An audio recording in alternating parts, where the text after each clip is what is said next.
Hello guys, how are you? I'm Hardeep Singh. Welcome back to your own YouTube channel. IELTS updates and recent exams. For more updates related to recent IELTS exam writing test topics, listening, reading, practice test, and speaking, you got guesswork. Please, guys, participate in everyday listening and reading practice test to achieve your desired band score in your actual IELTS exam.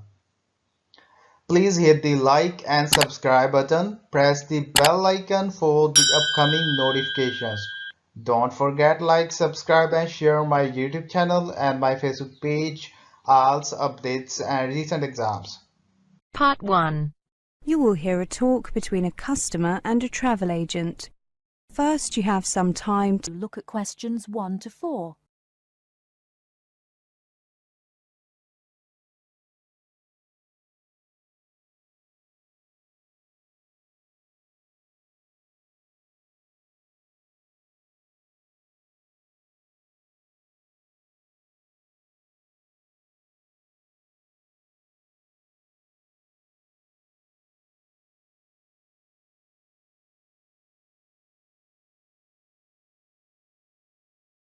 Good morning. I'd like to book a flight to Toronto, please. Certainly. Flying from Sydney? Yes, on Thursday, please. Thursday the 16th, right? There are 3 flights that day. Do you prefer flying with any particular airline? I've heard that Air Canada is good, but expensive. Is there a big difference in prices between the airlines? I'll be flying business class. Yes, there is. Air Canada is the most expensive airline at $4,000 to $6,000 for business class, depending on the date of return. Qantas is $3,000 to $6,000, and Pacific, the budget airline, charges between $2,000 and $3,500. Wow, that's quite a difference in prices. I'm returning on from Wednesday 22nd, so could you check the return prices for me? Sure. Let me just enter the return date into the computer. OK. Air Canada has tickets for $4,600. Qantas has them for $4,200. Pacific has tickets for $3,200. Those prices all include taxes and surcharges. Okay. Before you hear the rest of the conversation, you have some time to look at questions 5 to 10.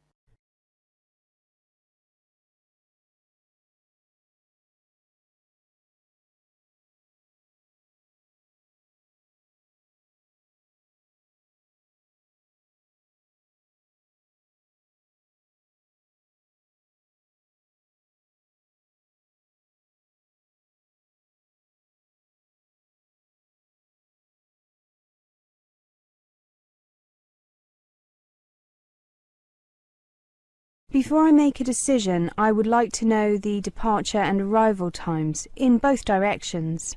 Of course. Let's look at Air Canada first. Leaves Sydney at 10 a.m. and arrives in Toronto at 10 a.m. local time. There's a stopover in Vancouver. The Qantas flight leaves Sydney at 1:45 and arrives at 10:15 a.m. There's also a stopover in Vancouver, but it's shorter than the Air Canada one. Pacific flies via Los Angeles and leaves at 6:15, arriving at 11:55 p.m. Oh, that doesn't sound very convenient. Flying by Pacific, I mean. Well, budget airlines do offer cheaper tickets, but they are often not so advantageous in other ways. How about the returned flights? Let me check. The Air Canada flight leaves Toronto at 4 o'clock and arrives at 6 o'clock local time. The Qantas flight leaves at 9 a.m. and arrives at 11 a.m. local time in Sydney. The Pacific flight leaves Toronto at 10:25 and arrives at 6:10 local time in Sydney. Again, not very convenient timing. No, it isn't. Are the stopovers the same as on the outward journey? Yes, they are.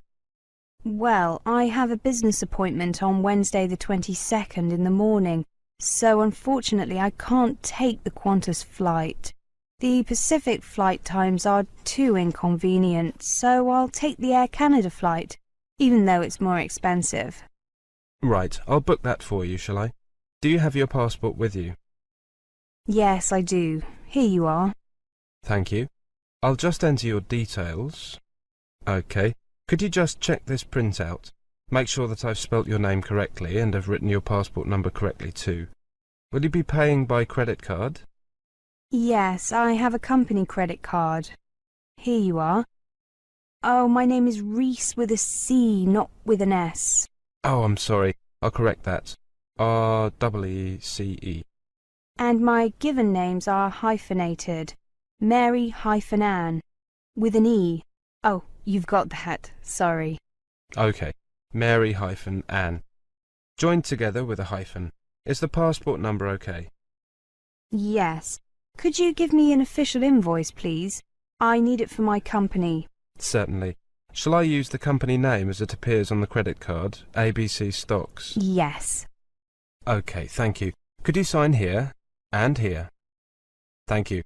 I'll just print out your ticket. Thank you. That is the end of part 1. You now have half a minute to check your answers.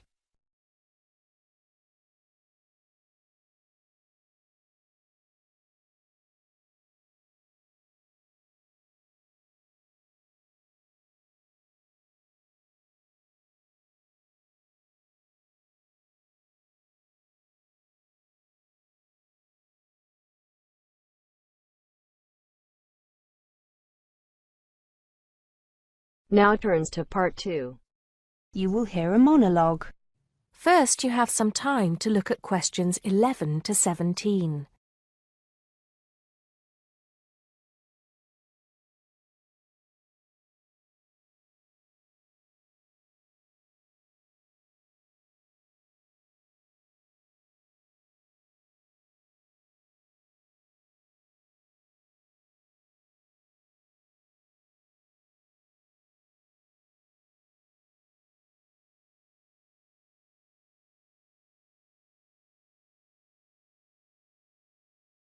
Good afternoon, everyone. I am here to give you a talk on tenancy agreements and other legalities. If you rent a flat or a house or bedsit, you will have a tenancy agreement or lease. This is a written legal agreement between you, the tenant, and the property owner, the landlord. Tenancy agreements should normally contain information about the amount of rent, the length of the tenancy, and what rights you and your landlord will have under the law. In most cases, you will have an assured short-hold tenancy, which means that your landlord cannot ask you to leave without a good reason during the first 6 months.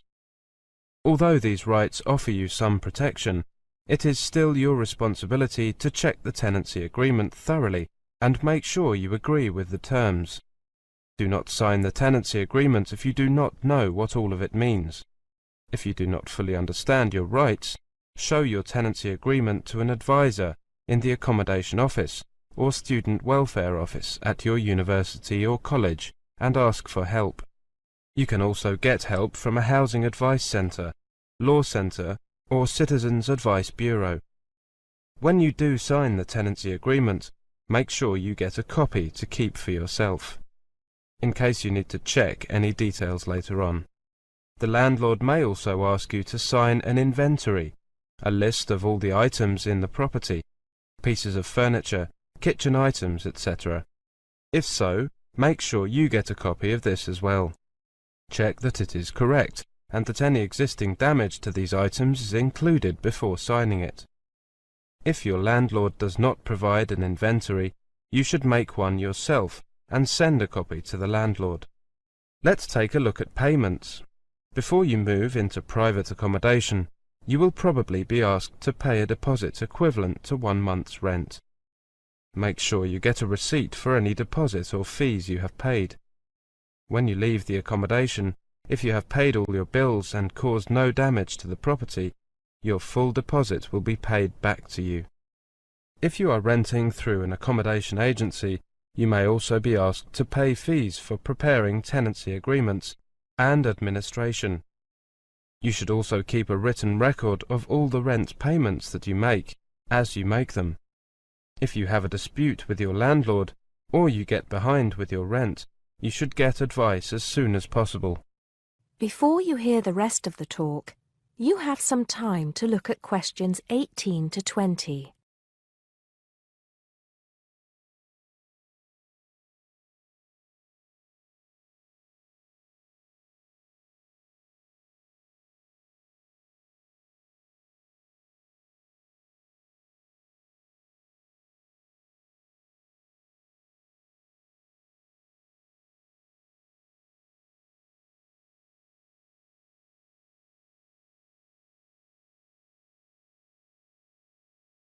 Remember that if you live in the same building as your landlord, or you have a room in a student or youth hostel, or university college accommodation, then this will affect how secure your tenancy will be.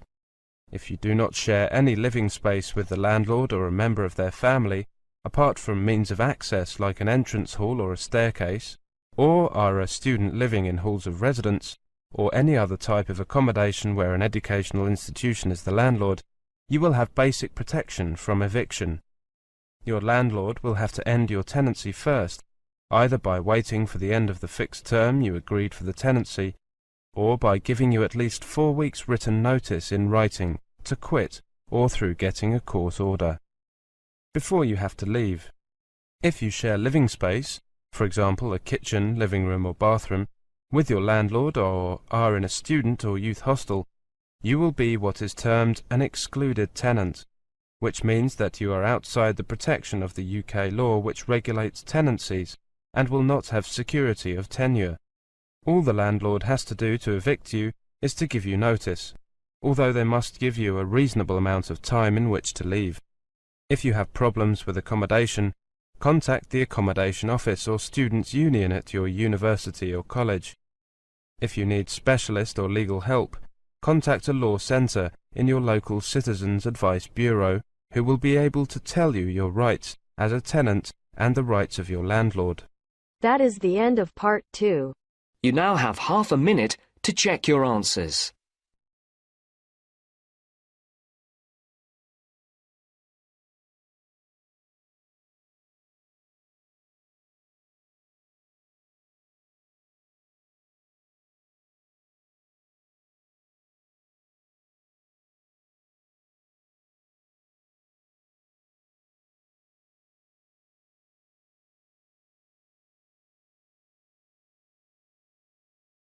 Now turns to part 3.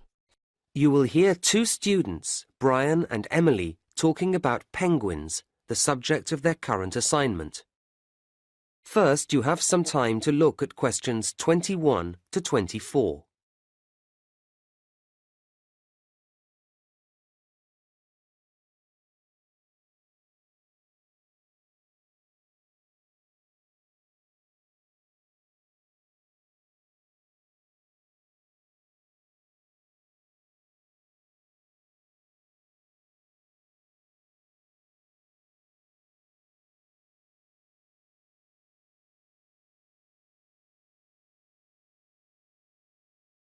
So, Brian, how have you been doing with your reading on penguins? Not too bad, Emily. And you? Yeah, okay. I hadn't realised there were so many differences between the various types of penguin. No, nor had I. Anyway, I started with the Gen 2. And me with the rockhopper. And it turns out they're rather cautious. Not scared of swimming, I trust. Oh no, but they don't like going about at night. Scared of the dark, I suppose. And if they're climbing over some rocky landscape, they'll only jump if they have to. And even then, they'll look carefully down and spend time deciding whether to or not. Is that common? I don't think so. The rockhopper will have a quick look if it's somewhere they haven't dropped down before, but they don't seem timid. In fact, they're pretty determined. And if they're trying to get up somewhere, they grip onto the stones with their slightly hooked bills, as well as their nails when the surface gets very steep. Nothing stops them. Interesting. Because the other type I looked into, the Magellanic, tend to stick to the beach rather than going inland. So you see them walking along with their flippers at their sides or a bit forward. If they come across something they haven't seen before, they cock their head first to one side, then the other, peering out of each eye in turn, as if they don't quite believe anything until they've double-checked it. And then, when they call to each other about anything, they arch their backs strangely first, before making a very loud noise indeed. Oh, because the king penguin stands very upright when it calls. And they have the longest flippers, which they hold towards the ground, as if they're worried about falling over. But it's quite dignified too. I think they're my favourite type. Uh-huh. Now you have some time to look at questions 25 to 30.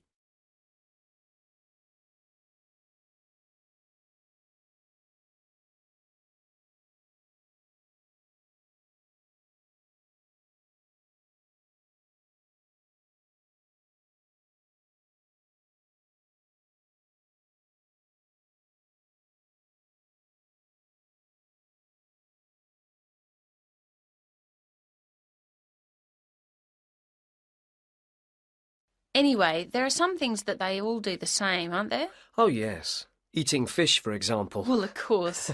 But sleeping, say? Yes. Occasionally you might see one stretched out flat in the sun for a snooze. But normally you see them standing at night, even though they're sound asleep. It seems odd, doesn't it? And then they're all liable to get aggressive if they feel invaded, aren't they? Yeah, not quite so sweet then. And with the rockhopper... The one with the distinctive black and yellow feathers on its head. That's the one. If it gets annoyed about something, then the black feathers on the head point upwards and the yellow feathers stick out. It all makes it look bigger or tougher. I wonder how often they get annoyed. Well, I don't know about annoyed, but they've plenty to get frightened of. They've got predators in the water and on land, well, in the sky anyway. Oh, yes, the great skewer bird. It's after the eggs. So the penguins have to keep a careful watch for the skewer all the time, especially when they're nesting. They can spot the white patches in its wings, can't they, as one flies over? Yes, and then they sit very closely on the eggs to protect them. Not an easy life, really. No. So what else have we found out? Well, I was interested to see that although they nest individually, they always go into the sea together, in large numbers. Even though it might make them more obvious to predators. That's the price to pay for the best way to find food. It means a bigger catch from each trip. I see. I watched a video too, just showing them on the beach, and I was struck by how calm they seemed to be. I thought they might have looked frightened. Perhaps it's because there are so many of them. Maybe that gives them a sense of security. In fact, all the types have a social nature. I guess that's why we humans find them so fascinating to observe. I guess so. So, shall we start to put all our notes together? And then I think we ought to... That is the end of part 3. You now have half a minute to check your answers.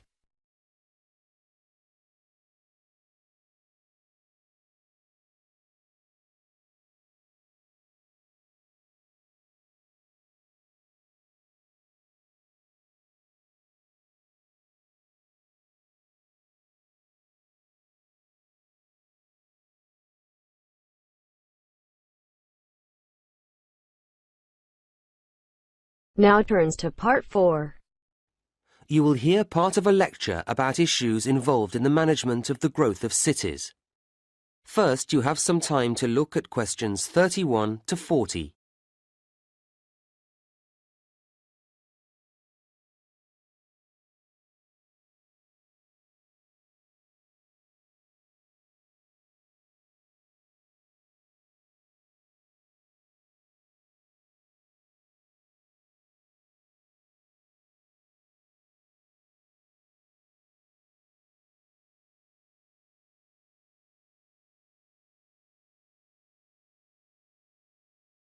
Now, a key issue in the ability of cities to grow is the question of housing. However, quality is as important as quantity here. But that isn't to say that this is easy to guarantee, and the development, or at least the spread, of many modern cities is marked by the sprawl of slum or shantytown housing. Governments are, of course, keen to address this, but the tendency to demolish them has often proved disastrous, as it doesn't solve the problem unless satisfactory replacements are ready for the inhabitants. What I'm saying is that suitable housing projects have to be lined up to accommodate these otherwise displaced people. And suitable is the key word here. All too frequently, there isn't real consultation, only token gestures. If the residents aren't fully involved, they are unlikely to find the resulting development appropriate to their needs. People need to feel reasonably independent, and strategies for providing accommodation schemes work much better if an approach rooted in self-help is applied. People value things more when they have been part of bringing them into being. At the same time, residents can't do everything for themselves, or not well enough anyway, and so governments need to accept that a number of services will always have to be laid on. These would include electricity and water and so on. From the other side, residents need to feel able to commit. Migrants are essential to the growth of cities, bringing rapid increases in population, skills and income. but they need to have a sense of security, of long-term commitment to the city, if they are to invest money in building or buying houses. Developing this sense of commitment isn't straightforward, and it takes time. It's complex and involves several factors. People need to feel they belong, and unfortunately too many governments fail to appreciate that community values are a crucial component of that. Sadly, there are too many housing schemes which don't work. People drift away, or the whole place becomes crime-ridden. It's easy to be wise after the event, but it is worrying that a lot of housing is put up without analysis having been carried out to examine how much employment is going to be available for people. But I don't want to labour the negatives too hard. Such difficulties as there are challenges, and challenges that can be, and often are, overcome. And cities are, I believe, a good thing. Urbanisation, the process of developing cities and the societies that comprise them, may not be everyone's dream, but it has a huge impact on the economy, and also benefits each and every person's freedom. Furthermore, the sheer volume of people means that work can be differently distributed. In villages, people need to be multi-skilled in order to be autonomous, but in cities, you can see the evolution of a variety of specialist activities, and this means people live in a more sophisticated way. It's not only tangible phenomena. There are all sorts of other equally important benefits too. Residing in cities brings us face to face with many different ways of thinking or going about things, and this increases our degree of understanding, something which is hard to measure in scientific terms, but which surely makes better people of us all. Right, well, now I'd like to turn our attention to the suburbs. That is the end of part 4. You now have half a minute to check your answers. So guys, don't forget like, subscribe and share my YouTube channel and my Facebook page, IELTS updates and recent exams. For more updates related to recent IELTS exam writing test topics, listening, reading, practice test and speaking, you got guesswork. Please guys, participate in everyday new IELTS listening and reading practice tests to achieve your desired band score in your actual IELTS exam. For more IELTS material, visit my official website www.ieltsupdatesandrecentexams.com. The link is given below in the description. If you need PDF files of latest IELTS material, then please join my Telegram channel. So guys, please write your score below the comment section. Again, thanks for listening. God bless you all guys. Stay tuned, stay safe.